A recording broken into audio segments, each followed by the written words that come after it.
Hello, everyone. Welcome to the Dr. Music podcast today. It is a special day. I have Mr. Marco Palos with me. Look at him. It's just crazy. Marco is the founder of pop hard swing band Phat Cat Swinger, and we're going to talk about that description a little bit. The band formed in 2005. It has been said of the 11-piece group. If Bruno Mars and Frank Sinatra made a band, it'd look and sound like Phat Cat Swinger. That about says it all, doesn't it? The group has done videos with the likes of Christina Aguilera, the Jonas Brothers, and some others.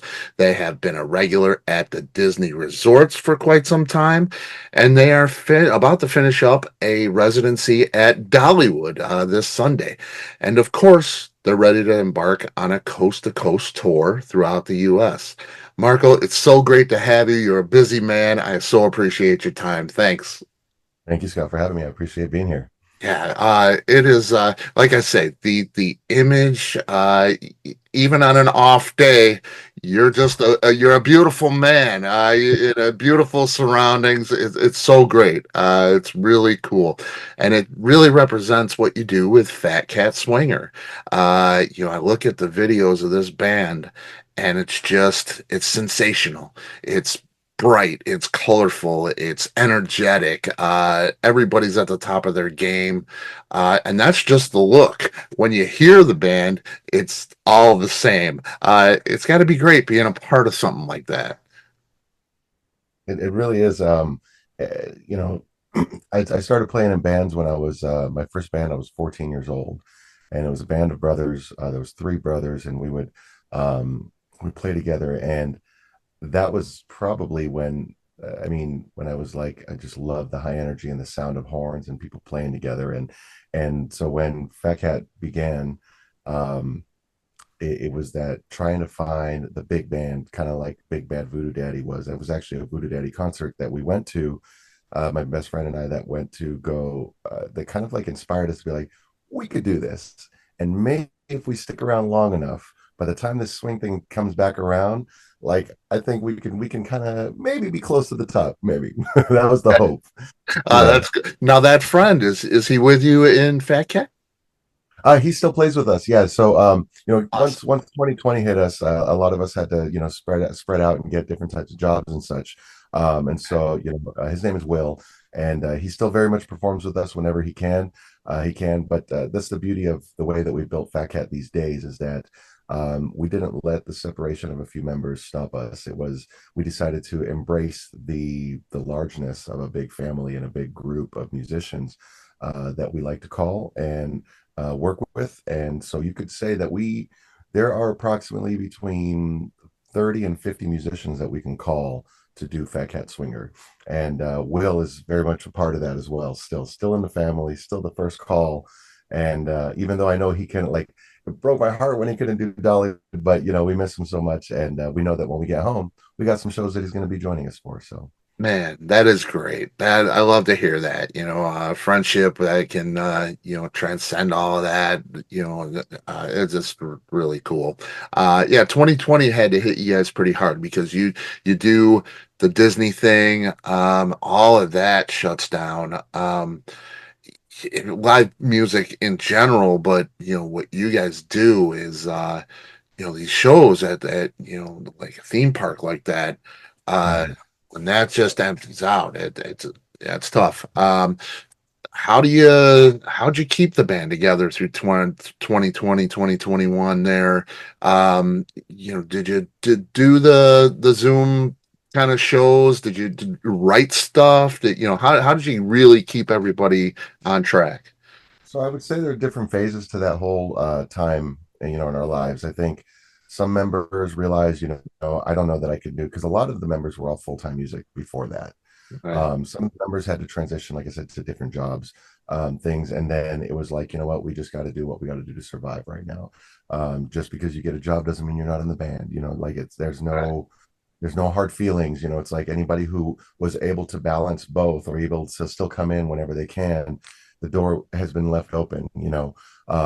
And but the way that that whole thing started for us was, okay, we'll be back in 2 weeks. And then I remember I just got off of a cruise ship, and I was like, all right, guys, and a couple weeks when I go back on this cruise ship, they want me to do the Fat Cat show with their musicians, but um, I think I'm going to be able to convince them to bring us on a cruise ship. And so we never ended up coming back. I never came back. And but I was able to make that phone call later to make another connection later as things came back. But in the beginning, it was just like, all right, well, let's all stay motivated, watching things.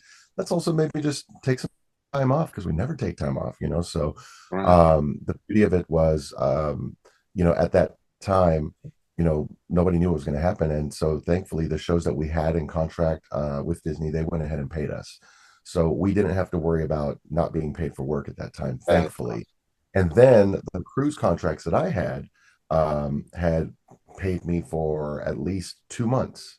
And that was multiple different cruise lines. So thankfully, for 2 months, at least there was some income coming in right. for myself. I don't know how it was for everyone else. And then I started trying to apply for those loans, and everything, to kind of be like, hey guys, if anybody needs any help, please let me know. Like, just, and everyone seemed to be okay, because I kept offering and saying, listen, I don't want anybody to go through anything difficult right now.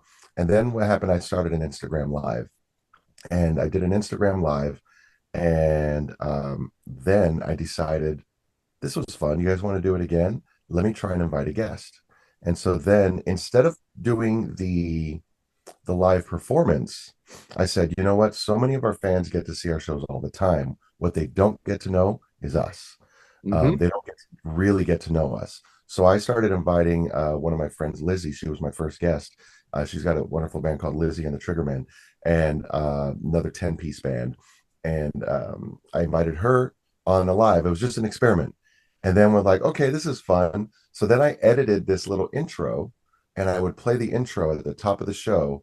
And so this would become a weekly Instagram live. And so then eventually, our other singer, I invited him to also co-host with me.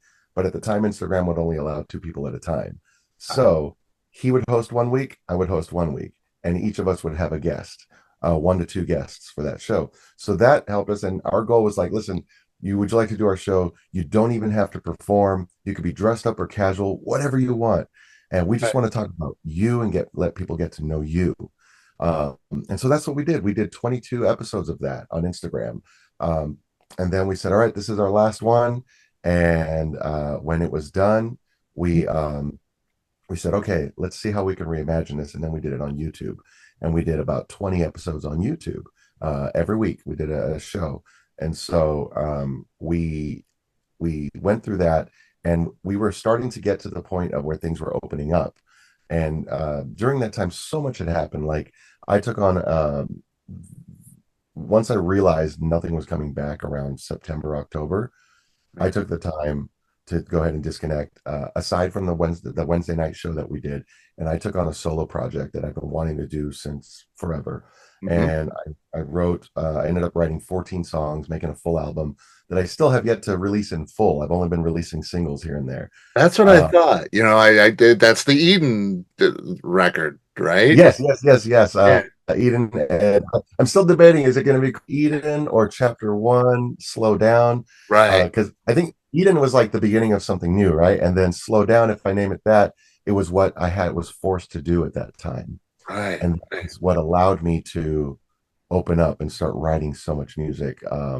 14 songs that I never thought I would ever go in that style of writing, just because I've done jazz and swing my whole life, Yeah. but I very much love all types of music. And I was like, there's a part of you that's like, I'm not qualified to make any of that kind of music. But then suddenly you're like, maybe I can do this, maybe, and you try it, and then Absolutely. some people like it. And then you're like, and then November 11th, I did a live show for that album. Ah, And cool. I performed that live on, I was 11/11/21. One of the venues who never stopped doing live shows. They went immediately, they started going to live stream and booking bands and trying to collect online tips.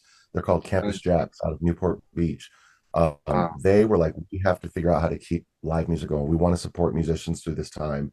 And they really fine-tuned their live stream so much that every show that they do now is still live stream. and the quality. They've got so many different cameras.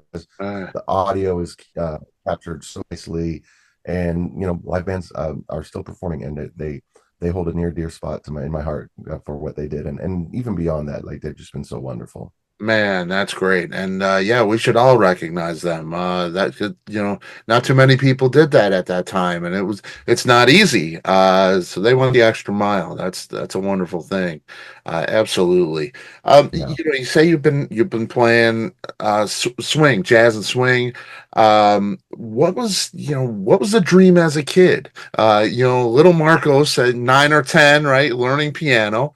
Um, do you want to be Elton John? Do you want to be, the Eddie Van Halen? Do you want to be Prince? Do you want to be Louis Armstrong? Um, Yeah. for little kids, it's usually, they're making those last shot for the sports guy at the buzzer, or, it's the Eddie Van Halen, guitar hero thing. What was it for Marco? The first time I can vaguely remember laying hands on any instruments was around 4 years old. And I remember they were these plastic instruments. And my mom has a few photos somewhere of a couple of, like, I'm playing this little plastic guitar. Um, and I remember a Christmas, my dad showed up with a big bag of presents, and he was in the Navy. So he had just come back, and he brought me a couple, fake instruments. And I just liked them from that young age. And uh, my grandmother, she also would play acoustic guitar, like with nylon string guitar. And I remember hearing her sing every night, like almost before she would go to sleep. She'd sing a song or two, and I call them, songs del campo, of the camp. Campo, I guess, would be like the old farm or old something like the old land. So she would sing some songs like that, some church songs and things. So that began my love for music. And then my dad was just a hobbyist in the sense that he had this. I don't know if anybody remembers those old organs that they were just basic organs, and they had the different colored keys like yellow, green, red, blue, and you'd mix your sounds and create your organ sound. So my Right. dad would play. I remember he had a Beatles book, and he would play Yesterday. He loved playing that, and so that began the love. And my mom would always play AM radio and oldies, and so really it all came about through that. And I would say in sixth grade, no, fifth grade, I wanted to play sax because I wanted to sit next to a girl who played sax. And There you go. That's a good reason. that elementary school crush that I had pushed me, and she was, because from fifth grade our school didn't have instruments that they could lend me. So if I didn't have an instrument, I had a month or so to get an instrument, and since I didn't get one and my parents couldn't afford one, I got kicked out of the band. And Oh, so there was no support, in a school right. program at the time. And so finally, sixth grade comes. I joined the band. I don't have an instrument. My teacher forces me to play the French horn. So you got to pick something. I'm like, what do you need? She goes, I need French horns. I said, give me one.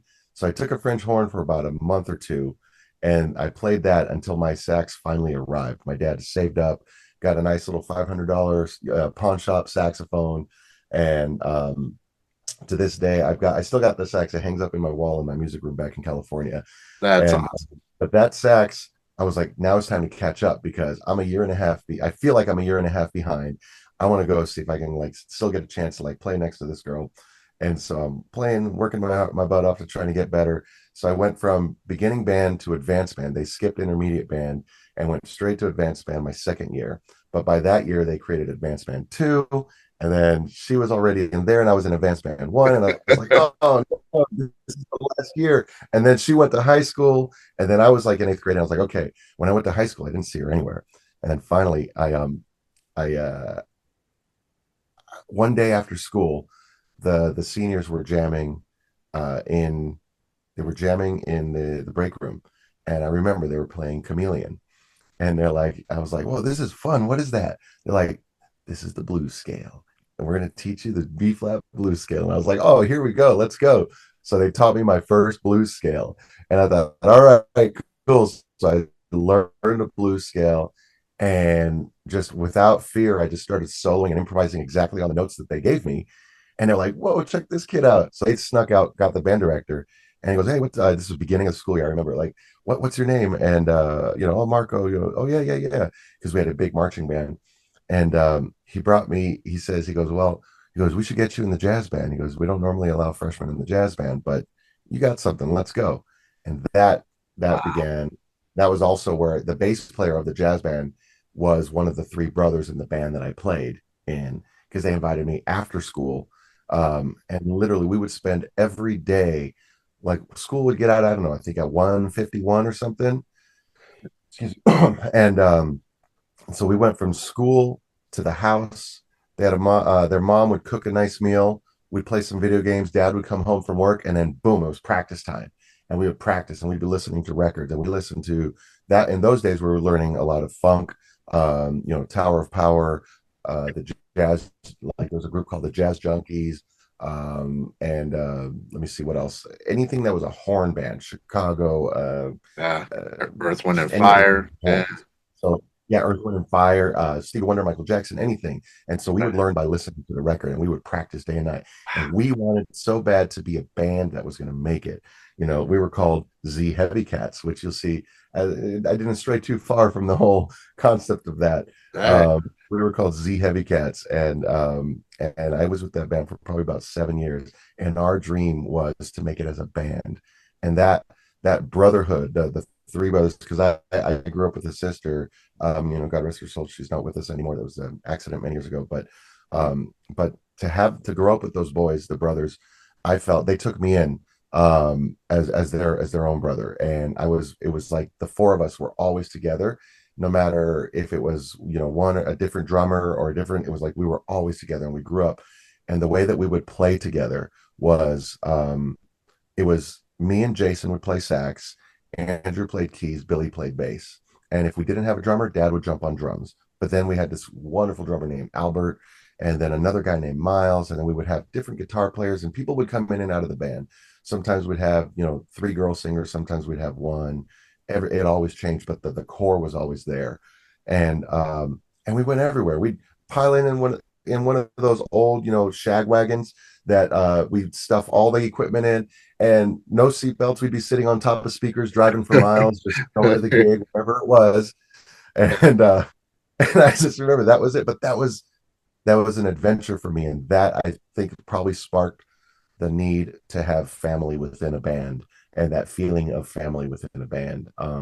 It's funny because I don't think I've ever put it all together until just now that I'm sharing this story right now. This is probably one of the first times that the whole the togetherness comes from that of what we had with the brothers, and so that I think that's ultimately what came to me. So I never wanted to just be the only guy.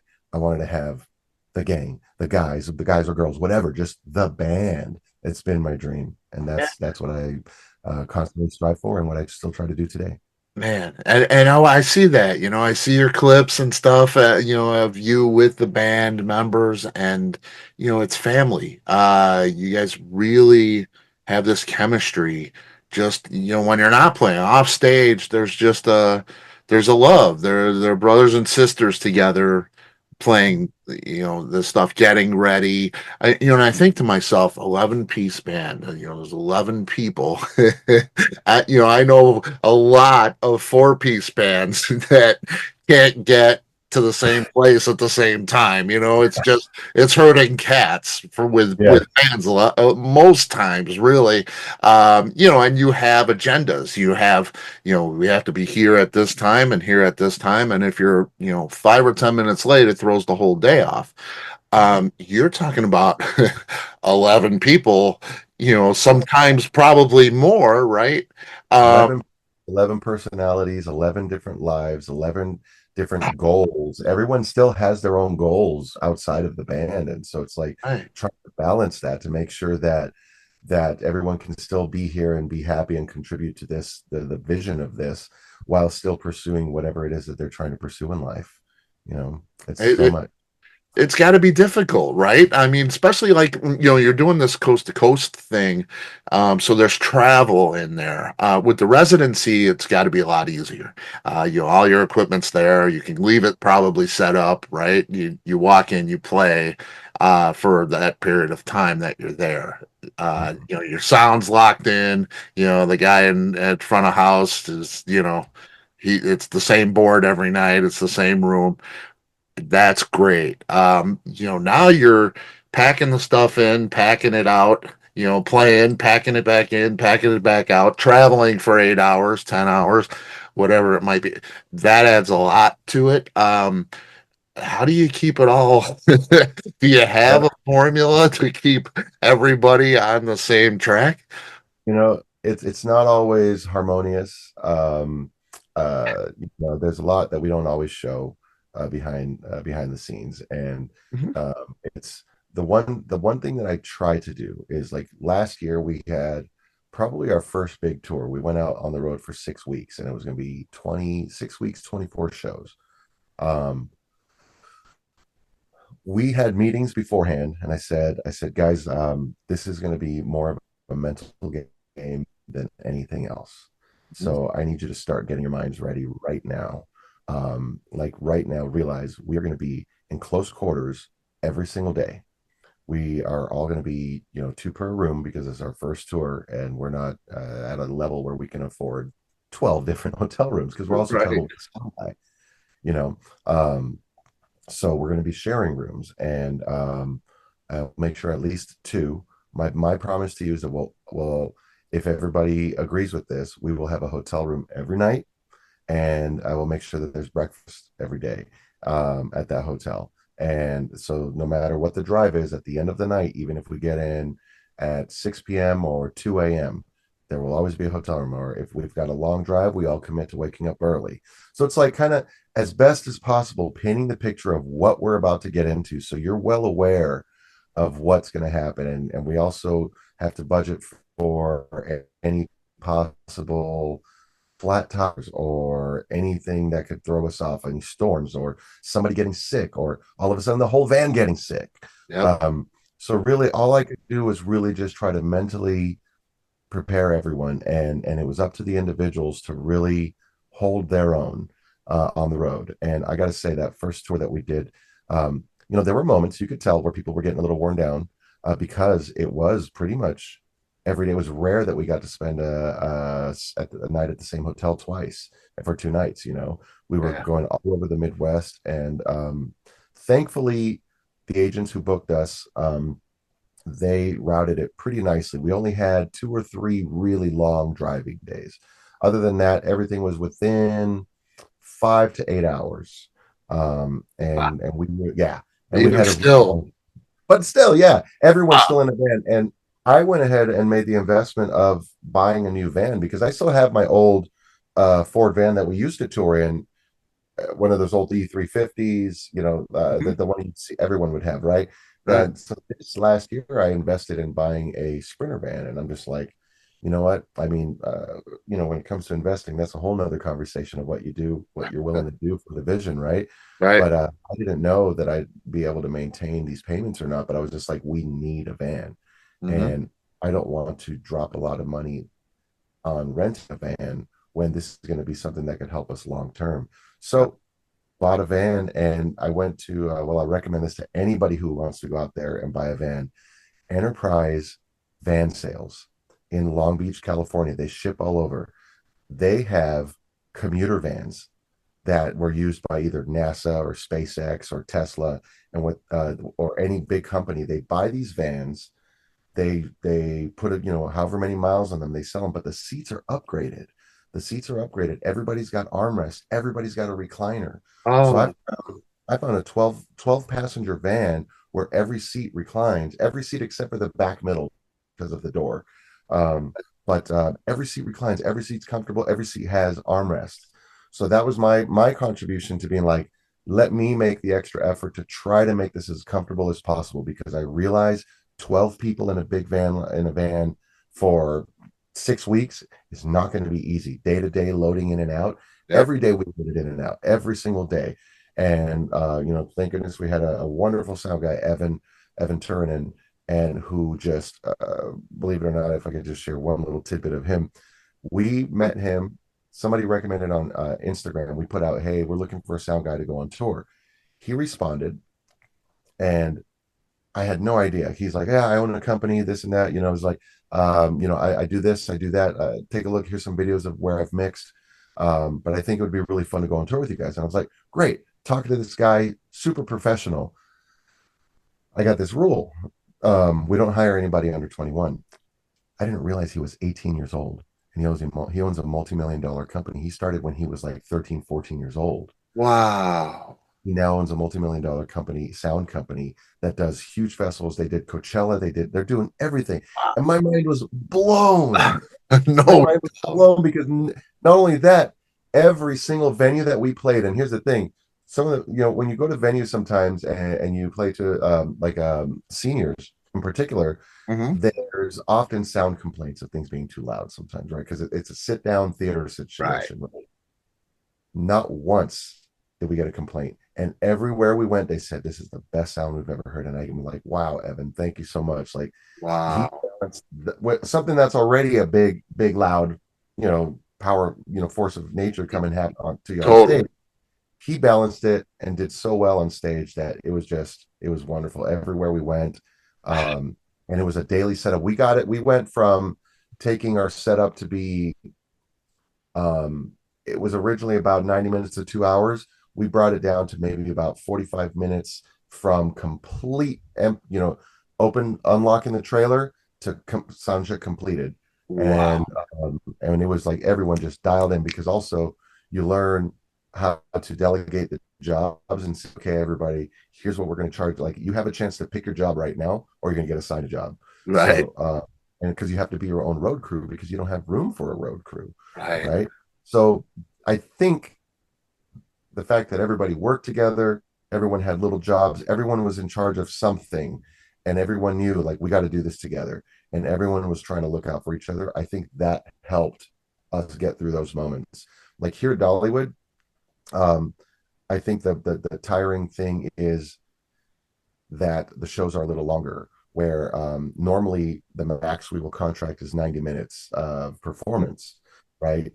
And you could split that up depending on the gig. We get either 245s, usually that, or what a single 90 or 70 sometimes, even like we're going to do in Chicago. Right. The other times, if you want to spread it out longer, we'll do 330s at most. Here we're doing 345s. And when you do them at the energy that we're doing 5 days a week, that's the exhausting part. So every day Yeah. you're budgeting your energy to be like, maybe I'm gonna go home, maybe I'm gonna just rest, maybe I'll go grab dinner, small drink, and then call it because Right. I got to be ready to pull off the next 4 days and the next 3 days. And then so right now, like for today's day two of rest for us. And I'm glad they did it that way because otherwise I don't think we would have made this. This was really probably one of the hardest things we've done so far of 345s, which may not sound a lot, but when you see the energy we put into every single show, Yep. times a week, 5 times a week, 3 times a day for the voice, for the body, Yeah. it's a lot. It's Yeah. a lot. Yeah, and I was thinking that with the voice, that is, and like I say, your high energy show. I mean, there's a lot of dancing, there's a lot of moving end to end on the stage. And I think about that, we go over that travel and that just grueling road thing. Fans, people watching, usually don't think about that kind of stuff. They see you out there, you're looking great. You don't look like you just got off of out of a van for 8 hours. Uh, you're fresh, you're ready to go, you're looking great, you're all perfectly groomed and clothed, and you got this high energy. You've been waiting, you've just been sitting around waiting to do this. It doesn't, it doesn't work that way. It's like it's how you get it together and get out there and do this show. It's crazy to see, man. It's really, really cool. Um, yeah, I had a chance to look at the rider. When you come in, and I think you can tell a lot about a band by looking at the rider. And for those who don't know, the rider is the things that the band asks for when they are hired by the venue. So some of the things that you have, and I found it really, really interesting. And usually it's just the regular stuff. They all are similar, other than a few little things. And the few little things for you were very, very interesting. And I love this. Fresh brewed local, capital letters, coffee, local beers, local store brand sparkling waters. Um, and no Dasani or no Arrowhead, which is a sounds a socially conscious decision. Um, Tell me about the love for local. Oh gosh, local. I'm drinking a local cup of coffee right now from a place called the Artistic Bean, which I know I would have found, but was recommended to me by the gentleman who booked us at Dollywood, and they have been one of my favorite places to go to. But local, because us, I think of it this way: it's like we're from a small town. Well, I should say I am from a small town. The band originated in a small town, Apple Valley. And even though everyone is based out of mostly Los Angeles, and I still live up in the desert where we originated, um, a lot of people sometimes don't expect great things to come out of a small town, a local town. Um, you know, uh, so I always like to, I want to know what is it that you enjoy locally? Like, what do you think is a good local presentation to represent your town? Because I'm the kind of person that if I love something, I'm going to tell everybody about it and be like, dude, if you ever play, Pigeon Forge, you got to go to Honeybee Coffee and the Artistic Bean. If you ever play Albuquerque, New Mexico, you got to go try Cutbow Coffee, and talk to Paul. He's the sweetest guy. It's like I just love to know what is it that makes the local town, and whether that be their local water, that be their local, whatever it is that they use. So like, even like if it's up in the East Coast, everyone seems to serve Poland Springs water. So I'm like, cool. All right, if that's what everybody drinks, that's what everybody drinks. We want the same thing. And if it's a local beer, for the beer drinkers in the band, I stay away from them because of my headaches. I get headaches, but I want the band to experience local beers because also my one of my first European tours, um, every venue gave us local beers. It wasn't something that we asked, but they gave us, and Wow. I had this plastic crate, and I collected all the beers, leftover beers from every city. And so at the end of the tour, I had this big collection, and I was like, I looked for someone like, all right, who wants a nice big gift? And so I gifted the whole crate of beers to our tour manager who was going to go back to Berlin. I said, man, this is my gift to you. I've been collecting them from all over, and I know you love beer. Here you go. And That's so, awesome. but local, I love discovering the local things because I think I think there are so many people that make an effort to create something from wherever they're at, and they want to display it, and I'm the kind of person that wants to know who those people are, what they're doing, and get a taste for what it's like. That to me has just always been something that I just love, even with restaurants, because for me, my everyone has maybe a thing that they do or a vice or whatever. For me, everywhere I go, good food, good coffee, good drinks. That's all. That's what I want to know. Everywhere we go, show me those places, and I'm a happy man. It sounds like my family when we travel. We go to the places. Like we went to New Orleans. It was all about the food. It's like we Yeah, can't yeah, get yeah, this anywhere else. You have to totally. indulge. I love that, and I love the support for the local businesses. Those are the people. Those are you and I. Those are you know. Arrowhead and Dasani, the quite the opposite, right? That's Right. they're doing things probably a little shifty, a little wrong. So Also, for me growing up, I mean, it's hilarious because I grew up around the corner from Arrowhead, and Arrowhead is the local one, but I just don't like the taste of it. The taste of it bothers me. And okay, then the Sunny is a whole nother thing. But yeah, like I just never like the taste, but also, bigger companies, I'm not sure exactly. So yeah, I right, want to support the smaller guy. Let's yeah. let's smaller. Yeah, I looked at Arrowhead because I've never seen, I researched that and I'd never seen it by me here in Chicagoland, and they're involved with some shady deals, shady stuff going on. So that's you won't get that from the local guy. And it's pretty Not cool. usually, at least. Yeah. One other thing I noticed, you asked for two stagehands, one audio tech, one lighting director. In all caps again, clean, sober, knowledgeable. The stagehands, clean, sober, knowledgeable. The Mhm. audio tech, clean, sober. This is an important. This is important for anything, uh, especially a touring band with 11 members trying to get everything arranged. Clean, sober, knowledgeable. That is something that you didn't get a whole lot of with your 70s touring bands, or the 80s. We moved into drugs, or it was a thing. To get something like this together, I think you have to have everybody clean, sober, and knowledgeable, don't you?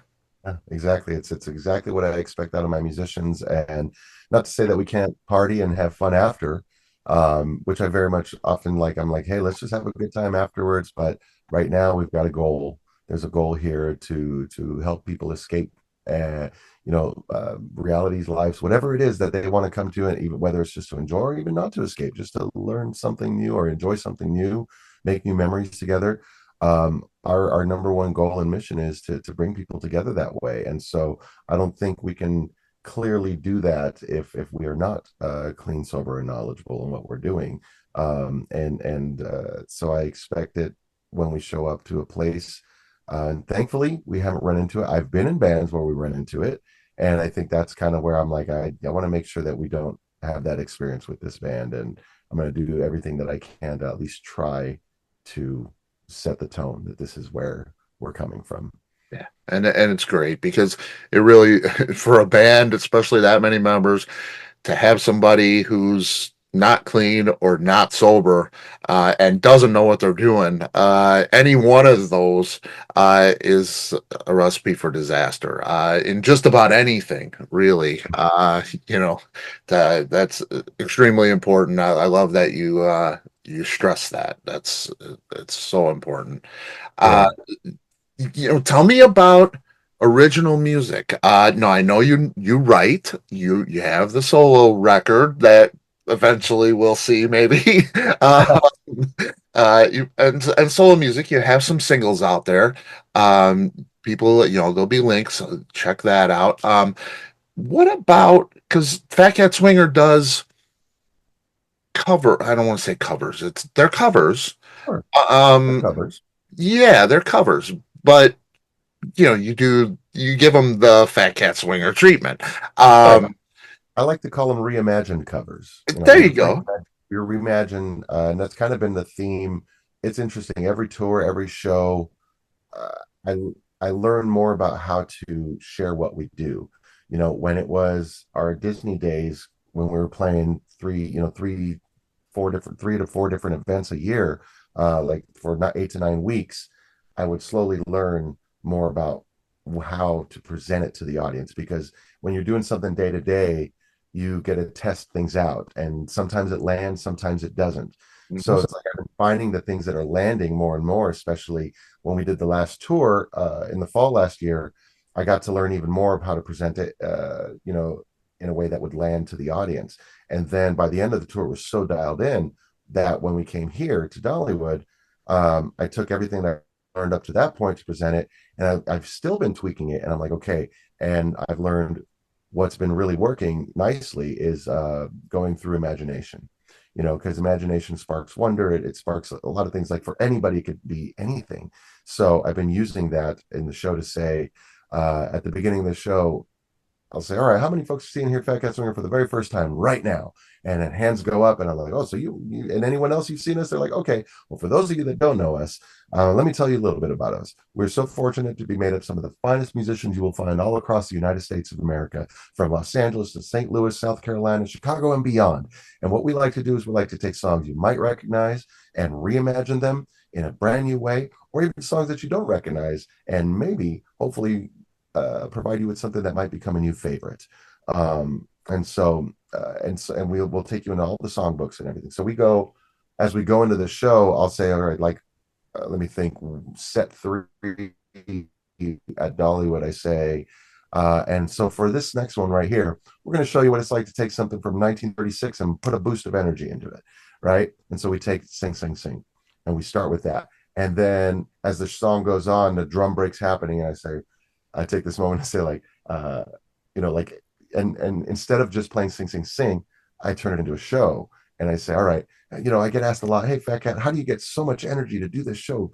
And then I point it out. I'm like, how do you get so much energy to put this show out, 3 times a day, 5 days a week? They say, if you could bottle up that energy, I'd buy it right now. And I said, I'll tell you what, friends, I'm going to sell it to you for free 90 free right now.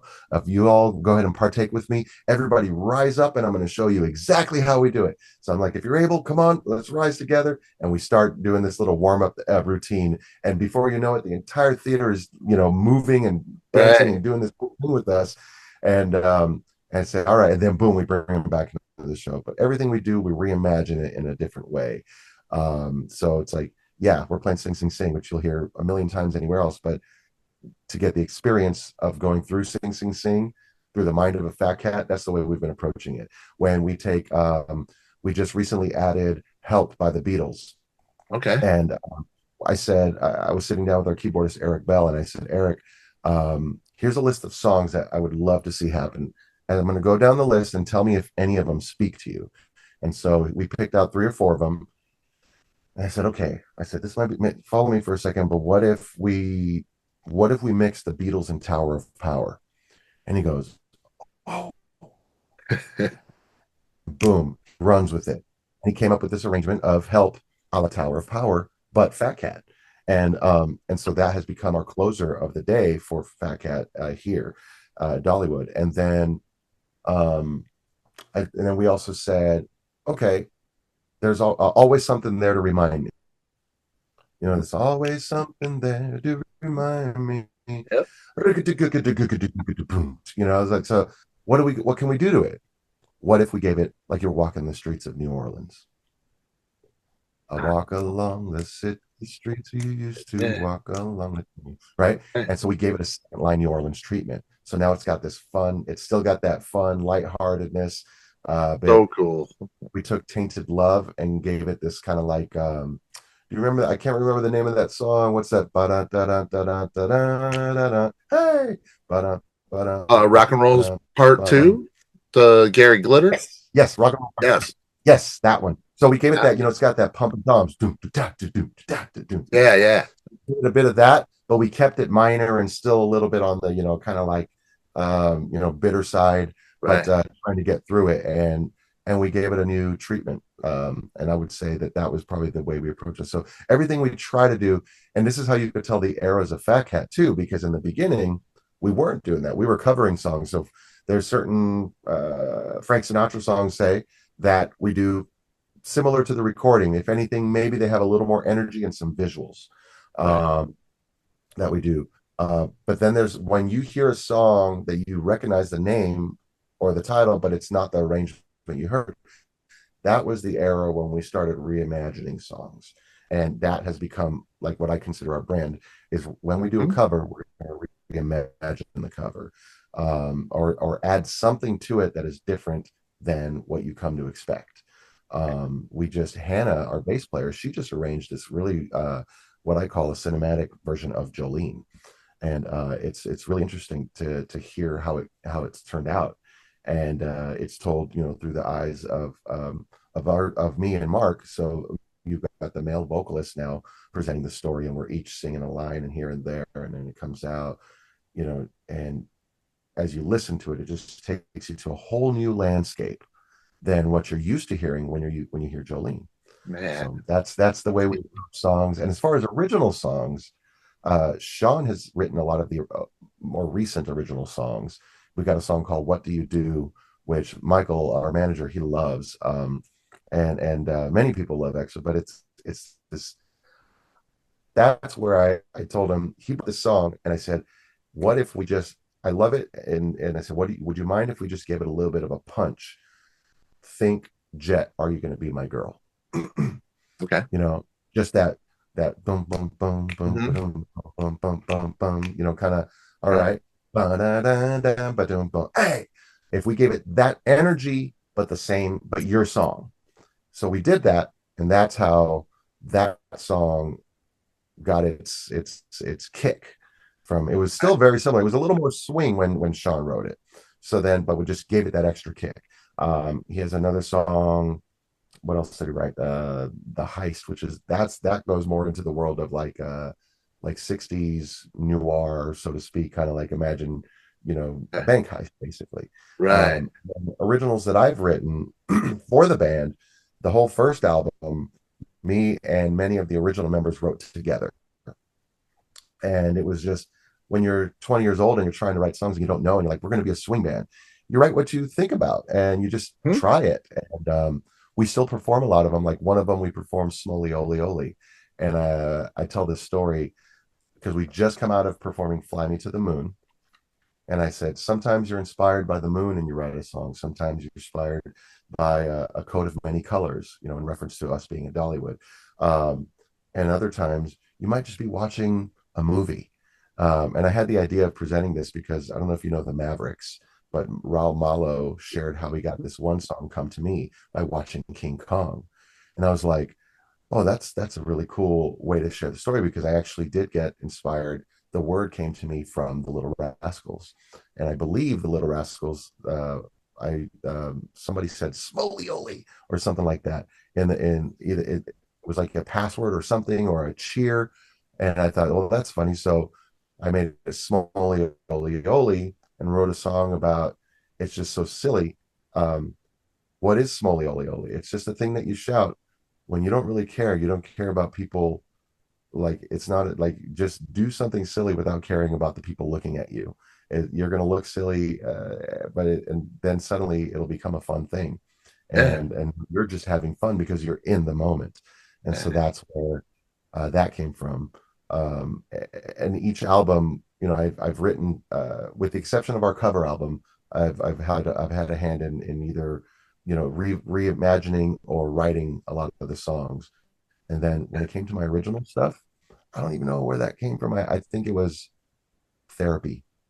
A lot of it was therapy over 2020, writing about just anything, and learning how to feel exposed verbally, because you feel like, gosh, I'm sharing some personal things, Yeah. and I normally do that. So to write about it and put it in a song, but my goal was to make it relatable. So it's like, yes, this is my story, but it's also probably your story too, if you're Hmm. listening to this and you find a moment that you relate to. And that's my approach with original songs. And the last one I wrote was Forever Wild, which we now perform in the show. I have the Marco Palos version, which is the single that's out, and then we have the live version, which I've had a friend of ours, one of our arrangers, arrange for Phat Cat Swinger to perform in the show. Oh, that's cool. So That's cool. Yeah, and I love the difference between your solo material. Like you say, it's you. It's a piece of you. I love that. And I mean, Fat Cat is what it is. It's and I love the happiness that it brings. It's just so fun to listen to. But that confidence of I think it's confidence, where you're not just doing the cover anymore. You're doing you are who you are, and you're just embellishing on that and owning it, and that this is the way to go, and it's likable. It's something we desire to hear. That's a great thing that comes with time, I think, and the confidence of getting out there and having it accepted. Really, really, yeah, it's great to have those both sides, those two sides, yeah. to where, now, do you find one easier to write for? Is it easier to just go inside of yourself and do that solo work, because it's natural, it's who you are, or writing for Fat Cat?